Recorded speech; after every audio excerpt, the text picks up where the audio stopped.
You will hear a telephone conversation between an employee at a pet insurance company and a customer. You have 30 seconds to look at questions 1 to 6.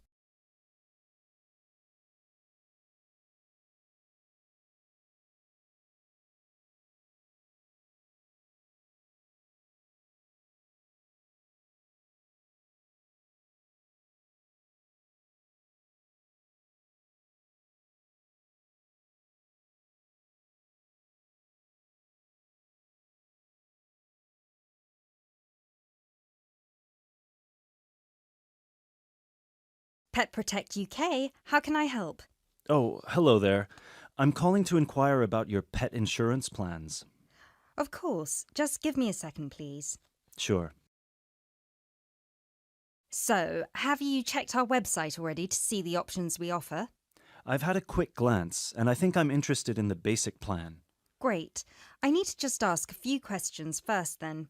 Is your pet a dog, a cat, or a rabbit? It's a dog. And is it a puppy or… No, he's 3 years old. Right. May I ask, has your dog been insured before? I just adopted him from the rescue center last week, and I think he'd been there a while, so I doubt it. Okay, so you've had him for a week then. That's correct. Great. I apologise for asking this, but your dog, what's his name by the way? Fenton. Fenton, is that spelt with an F? Yeah. Fenton. Great. Thank you for that. So, according to the rescue centre, has Fenton ever attacked, bitten, or been aggressive towards a person or another animal? No, not at all. Excellent. And is he a guide dog or… No, just a house pet. Great. And you said he's 3 years old. Do you know the exact date of birth? Oh, yes, it's on the adoption certificate. Just give me a sec. It's May 19th, 2013. And do you know, has Fenton been neutered? Yes, he's been castrated. Excellent. And final question, what type of dog is Fenton? Is he a pedigree, a crossbreed, or a mixed breed? A crossbreed, I think. Right, crossbreed… Wait, sorry. What's the difference between the three? A pedigree is a dog whose parents are of the same breed. A crossbreed is from 2 different breeds, while a mixed breed is 3 or more. Then he's a mixed breed. Sorry about that. Right, no worries. So, could I take your full name, please? My name is Peter Pischinger. That's Pischinger. Right, thank you for that. And what's your address? That's 27 Cherry Drive, NW8 3HD. 3HD. And finally, a telephone number, please. 020-3634-7957. Thank you.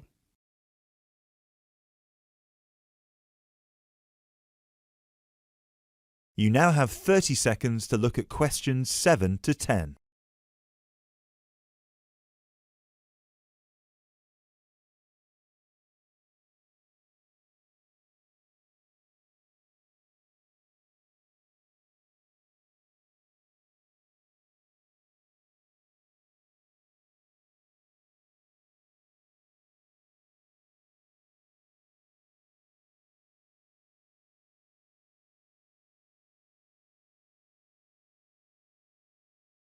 Now, you said you were interested in the basic plan. Is that correct? Yes, that's correct. May I ask, are you planning to switch insurance providers after the first year of your pet insurance, or is there a possibility you might renew with us? I haven't really thought about it. Why? The reason I'm asking is because if you plan to renew with us, it might be worth considering our premium or ultimate premium plan. With the basic plan, you will have to pay the same fee of £8 per month regardless of how long you stay with us. If you choose one of our other 2 plans, though, you will receive a discount for the first 6 months. You'll only have to pay £12 for premium and £15 for ultimate. And then, depending on your circumstances, you might be eligible for further discounts after your first year, depending on how many expenses you claim. If you claim less than £300, you'll have to pay the same as for the basic plan, but receive the cover provided by the premium plan. Huh. Is that something you might be interested in? I'll have to think about it. Is it possible to switch to one of the other plans later on? Yes, of course. You can always upgrade. Let's stick to the basic plan for now then, and then I might call you back to switch. No problem. So, what happens now? Well, first we would need you to come over with little Fenton so we can have a look at his documents and medical history. We'd also need you to get him to the vet for a quick checkup. All of this is standard procedure before we can proceed with the insurance plan. And then, when all that's done, you can either set up a direct debit in person or you can call us back and do it over the phone. Right. And the basic plan will cover... Well, the basic plan covers veterinary fees, obviously, plus a few more things such as boarding costs, loss by theft or straying, advertising and reward, death by accident or illness. You can find a comprehensive list on our website, or I could forward it to you via email if you prefer. Thanks. I'll check the website. No problem. So, shall we book you an appointment so you can come over?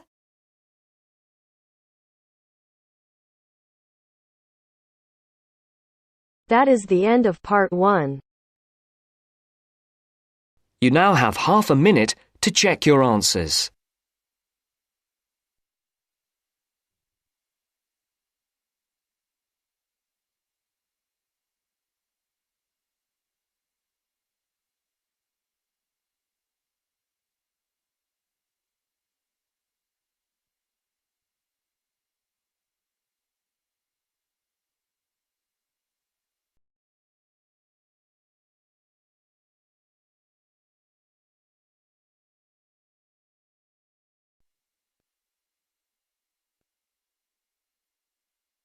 Now turns to part 2. Part 2. First, you have some time to look at questions 11 to 17.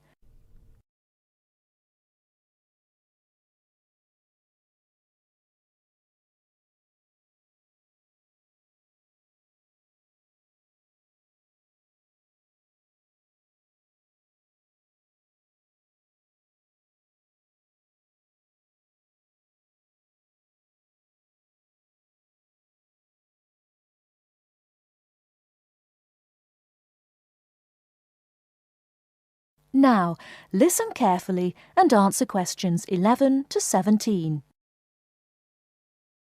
Hello, and thanks everyone for coming here today. I know it's always a bit stressful going for a job interview, but it's best to be prepared. For any of you who may not know me, my name is Fiona Ogilvie, and my job is to offer guidance and support for students with special needs. Now, you wouldn't be here today if you weren't interested in finding a job in the holidays.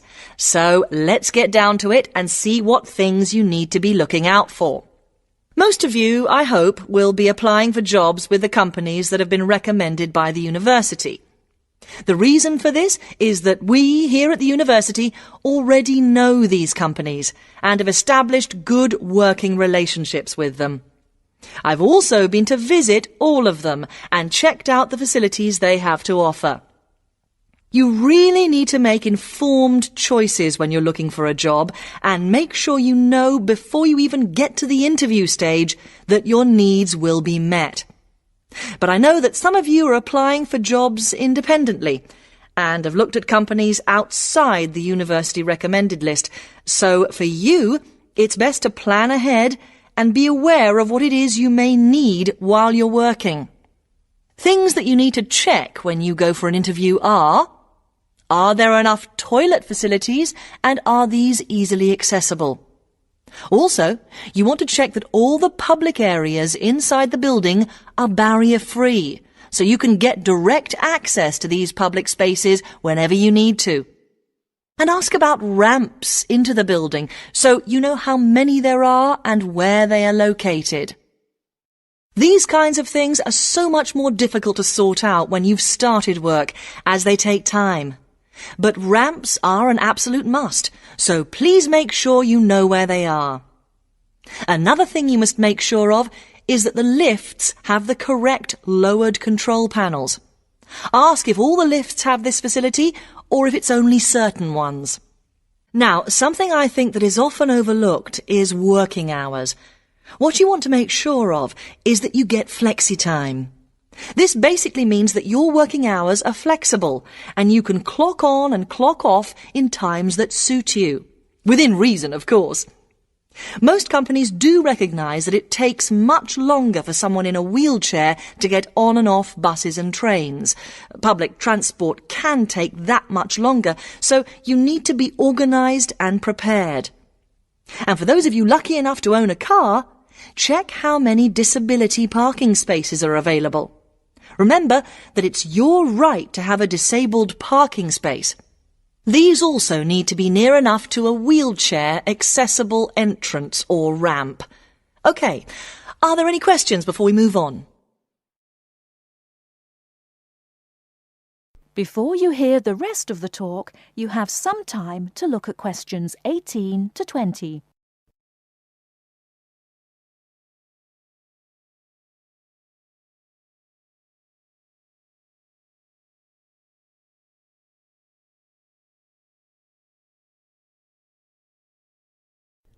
Now listen and answer questions 18 to 20.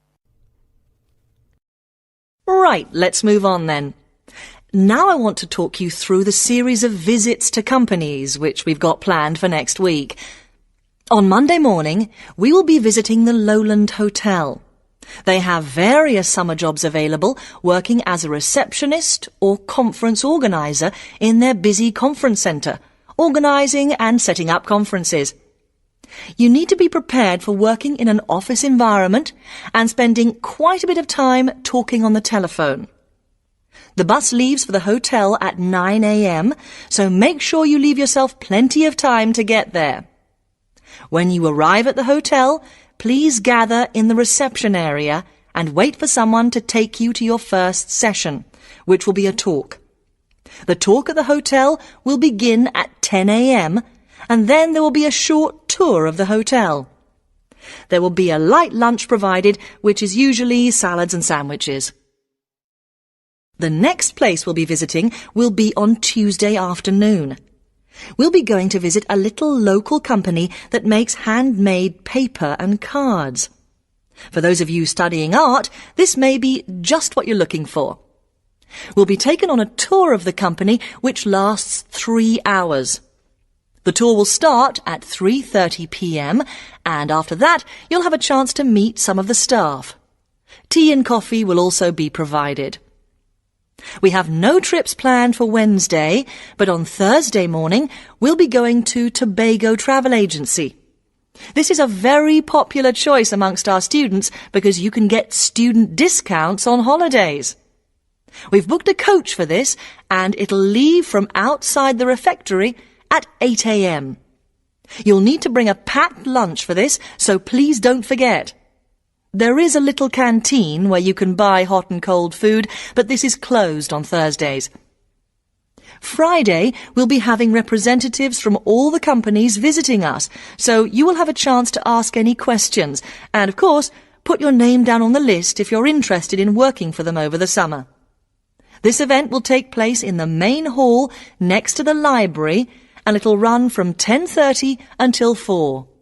I really hope you make the most of this excellent opportunity to not only earn yourself some extra money, but also to gain experience of what it's like to work. And if you'd like to find out more, then please ask some of the students who worked last year. They're all wearing green badges and will be happy to speak to you afterwards. That is the end of part 2. You now have half a minute to check your answers.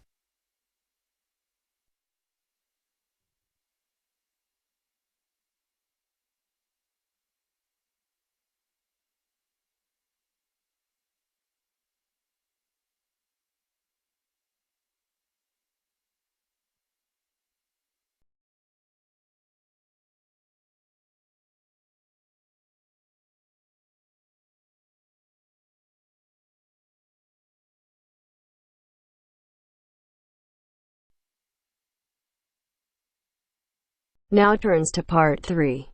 Part 3. You will hear a conversation between 3 students who are preparing a presentation.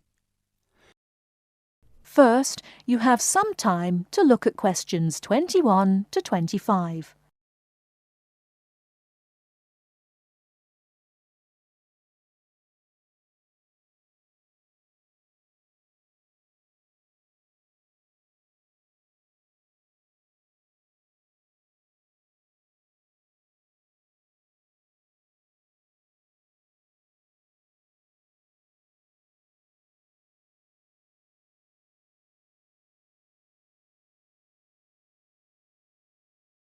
Now listen carefully and answer questions 21 to 25. Hey guys! Oh, hey Gail, you made it. Yeah, sorry. I was stuck at the library paying late fees. Have you guys started going through the data yet? Yeah, we've already collated it and we've started designing the graphs we're going to use in the presentation. Oh, really? That's fast. Well, anyway, here's what we've got so far. Okay, so... Wow, 38% said they thought about quitting school in the first year. That's a huge number. Yeah, and only 10% said they were happy at school from beginning to end. Amazing, isn't it? Yeah, I thought the majority would be happy here. Well, just remember that about 30% of the school population are foreign students, and from the UK students, only 2% are actually from the area. So, I guess it makes sense that people would miss home. Yeah, but to want to actually quit school... Well, they didn't want to exactly, they just thought about it.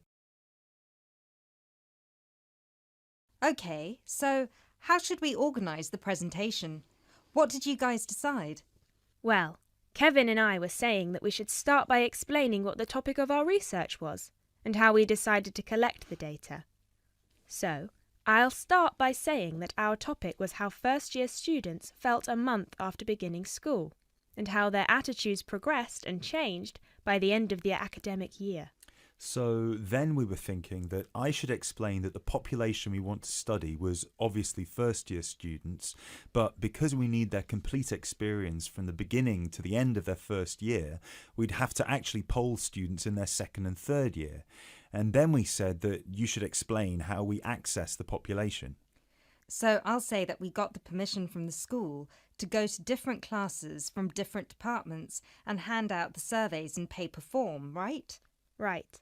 And that it took us about 3 weeks to complete this part of our research. So then we need to describe the 3 different areas of focus of our survey. So Lindsay can do that. Say that the survey had 3 sections. The first one asking just some general questions about the age, gender, nationality and field of study of each student. Then the second one focused on how they felt in their first 6 months at school. And the third, how they felt in the summer after their first year was complete. That sounds good.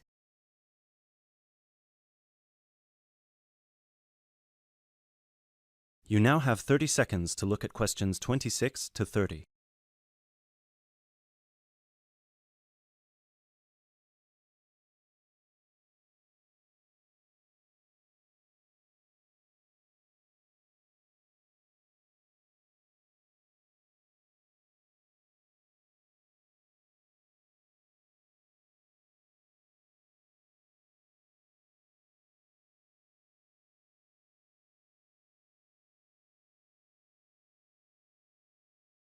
Okay, so let me see the breakdown. Okay, so we've got an equal distribution of boys and girls. That's good. Almost equal.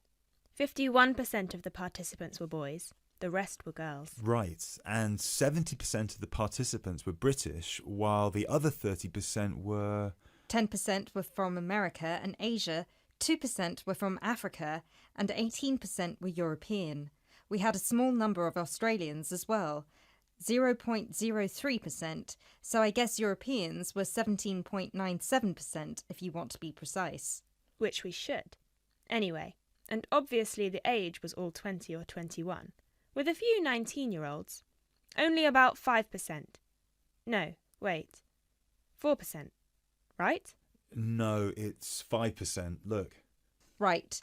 Okay, so Lindsay will describe the 3 sections, And then you, Kevin, you'll describe the demographic and geographical breakdown, and You can start with the graph, and then we'll all explain the data together.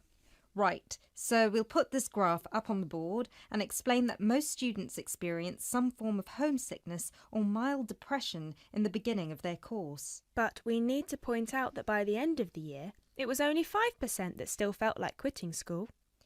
Yeah, but remember that we didn't actually have the opportunity to interview or poll any of the students who left school, so the information we have only relates to current students, and those numbers might be bigger in reality. Yeah, I guess we need to mention that.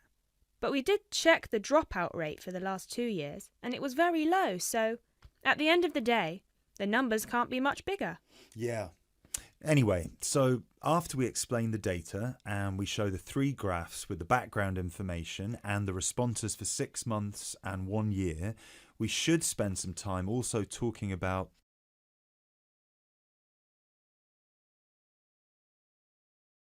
That is the end of part 3. You now have half a minute to check your answers.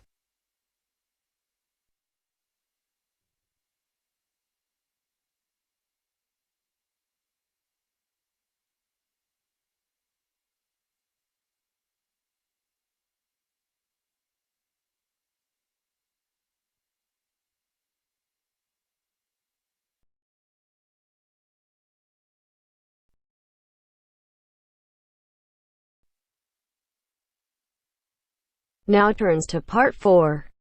Part 4. Now turns to part 4. Part 4.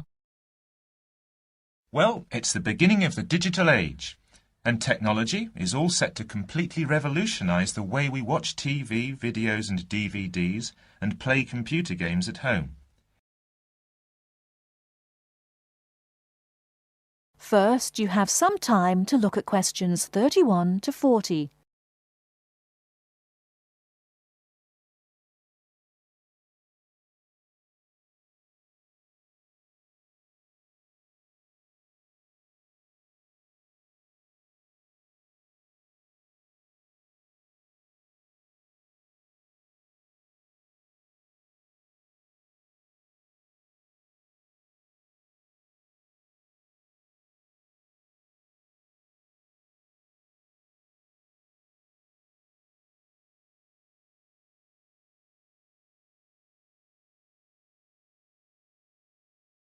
Now listen carefully and answer questions 31 to 40. Well, it's the beginning of the digital age, and technology is all set to completely revolutionise the way we watch TV, videos and DVDs and play computer games at home. Here to tell us more about how we will be spending our leisure time at home in future is Anna Zabel. Hello. Yes, there will be huge changes in the way we use television, radio and new media in future. By this, I mean we will be able to do what we want, where we want and when we want. The result is that our homes will increasingly become home theatres, and all our entertainment at home will be available at the touch of a button. Now, most home entertainment these days is delivered over wires, but this is changing thanks to high-speed broadband. Downloading will become easier, and studios will eventually release movies, songs and video games directly to the consumer. So, for example, instead of a film opening on the big screen and eventually appearing on television, video and the internet, it can appear in all formats at once. This means that we will have more choice and control over the media we use. So, how will we use this media in our homes in future? There will be big changes in how we watch video and television. Several research groups and companies are trying to add depth to TV and other video displays in the form of a third dimension. So television and video screens will have depth. What do you mean by depth exactly? Do you mean 3D, like a hologram? That's right. When we say that a hologram has 3 dimensions, it means that we can see not only up and down and left and right, but forwards and backwards too. When we talk about dimensions, we call forwards and backwards depth. So when we say that a hologram has 3 dimensions, it means we can see up and down and left and right, just like a picture or photo. But we can also look into the hologram because the image it contains has depth. So instead of watching films on a flat screen, we will be watching them in 3D. Absolutely. Well, as we live in a 3D world, we shouldn't really be watching television and films in 2D, and the technology to make this happen is already there. 3D screens are being developed which can be placed throughout the house, even in busy areas of our homes, like doorways and halls. Now, these screens appear to float in air. So in the future, 3D holographic images will be sent into our homes, and we will be able to experience the action as if it is taking place right in front of our eyes. So, the action won't just look real, it will be real. Incredible! How does this technology work? Well, to get true 3D, each of your eyes has to see a slightly different image. 3D screens interweave multiple images in vertical stripes using special coatings and filters built into the screen. This means that each eye sees a different set of stripes. These screens are called lenticular screens. Now, these screens are easy to produce, and some laptop PCs and cell phones already have them. However, lenticular screens do have one disadvantage. The strain on the eyes and brain of putting together a 3D image from 2 flat ones can result in headaches and dizziness. But a few companies have developed a hologram 3D display which does not cause these problems. Instead of building images, then leaving them to the brain to put together, holograms create a whole image that reaches the eye exactly the way light from a real object does. You can even walk part of the way around a holographic image to see side and back views, just as you would do if the object was right in front of you. Twin holograms will let a couple watch 2 different programs on the same screen, even if they sit next to each other on the living room sofa. So no more arguing about which program to watch. That's right. Patio screens are being developed too. Patio screens? What are they exactly? Well, a patio screen is a big inflatable screen, which means you can take it outside your home and watch a film in your garden. Some patio screens are even equipped with DVD players, and some new ones may even have a wireless connection. Amazing developments there. Well, join us after the break when we will be talking. That is the end of part 4. You now have half a minute to check your answers.